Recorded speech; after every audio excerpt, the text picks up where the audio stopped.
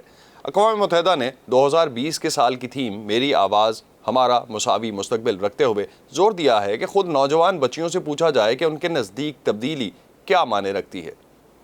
صنفی عدم مساوات کی وجہ سے جن چیلنجز کا انہیں سامنا ہے، ان کے حل کے لیے ان کی آوازوں کو بھی شامل کیا جائے. اگر معاشی لحاظ سے دیکھا جائے تو اس وقت لڑکیوں کو لڑکوں کے مقابلے میں تعلیم، تربیت اور ملازمت کے بہت کم مواقع دستیاب ہیں. لڑکوں میں سے ہر 10 میں سے 9 کو، جبکہ لڑکیوں میں سے ہر 4 میں سے صرف 3 کو یہ مواقع دستیاب ہیں.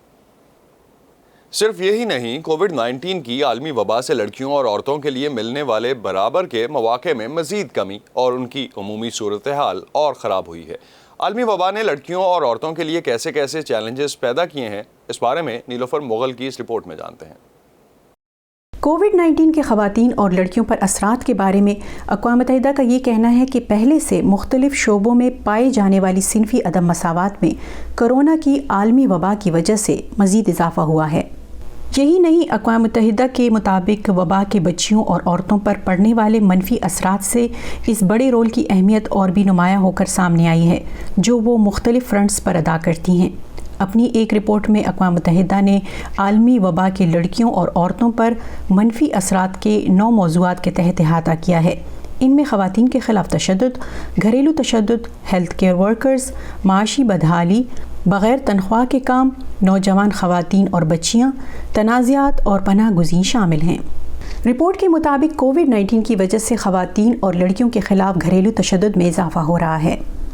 متعدد ممالک میں لاک ڈاؤن کے دوران اور سماجی فاصلے کی ہدایات کے بعد گھریلو تشدد کی اطلاعات اور ہنگامی فون کالز میں 25% تک اضافہ ہوا ہے. وبا سے پہلے تشدد کا سامنا کرنے والی خواتین میں سے 40% سے بھی کم اسے رپورٹ کرتی تھیں. عالمی ادارے کے مطابق کرونا سے پیدا ہونے والی سماجی فاصلے کی صورتحال سے یہ تعداد یقینی طور پر اور بھی کم ہوئی ہے، جس کا مطلب یہ ہوا کہ کرونا کے دوران گھریلو تشدد میں اضافہ 25% سے کہیں زیادہ ہو سکتا ہے. رپورٹ کے مطابق کرونا کی وبا کے باعث تعلیمی اداروں کی بندش کی وجہ سے اسٹوڈنٹ آبادی کا 89% اسکول نہیں جا سکا اور اسکول نہ جانے والے ان تقریباً 1.5 ارب بچوں میں سے 74 کروڑ سے زیادہ کم عمر لڑکیاں ہیں. عالمی وبا دنیا کے لیے خواتین کی ان بڑی خدمات کی بھی یاد دہانی ہے جو وہ ہر لیول پر ادا کرتی ہیں. جیسے عالمی سطح پر صحت عامہ کا 70% عملہ خواتین پر مشتمل ہے. یہی وجہ ہے کہ دنیا کے کئی ممالک سے سامنے آنے والے ڈیٹا کے مطابق کووڈ سے مردوں کے مقابلے میں خواتین ہیلتھ کیئر ورکرز وائرس کا زیادہ شکار ہوئی ہیں. اسپین میں 75.5% اور اٹلی میں 69% خواتین health care workers corona virus سے متاثر ہوئی ہیں. رپورٹ میں ایک اور مسئلہ جس کی جانب اشارہ کیا گیا ہے وہ یہ ہے کہ اس بحران میں معاشی طور پر خواتین سب سے زیادہ متاثر ہوئی ہیں. خواتین جو پہلے ہی مردوں کے مقابلے میں زیادہ بے روزگار تھیں، کووڈ کے دوران مردوں کی نسبت ان میں بے روزگاری بڑھی ہے. خود امریکہ میں وبا کے بعد خواتین کی بے روزگاری کی شرح میں مردوں کے مقابلے میں کہیں زیادہ اضافہ ہوا اور یہی صورتحال 16 سے 19 سال کے مرد و خواتین میں اور بھی خراب رہی. رپورٹ میں اس خدشے کا اظہار کیا گیا ہے کہ اگر یہی سلسلہ اسی طرح چلتا رہا تو مزید خواتین بے روزگار ہو سکتی ہیں، جس کا عالمی معیشت پر گہرا اثر پڑنے کا امکان ہے. Nilofar Mughal, voice of America, Washington. ہم جب خوف کو بے نقاب کرتے ہیں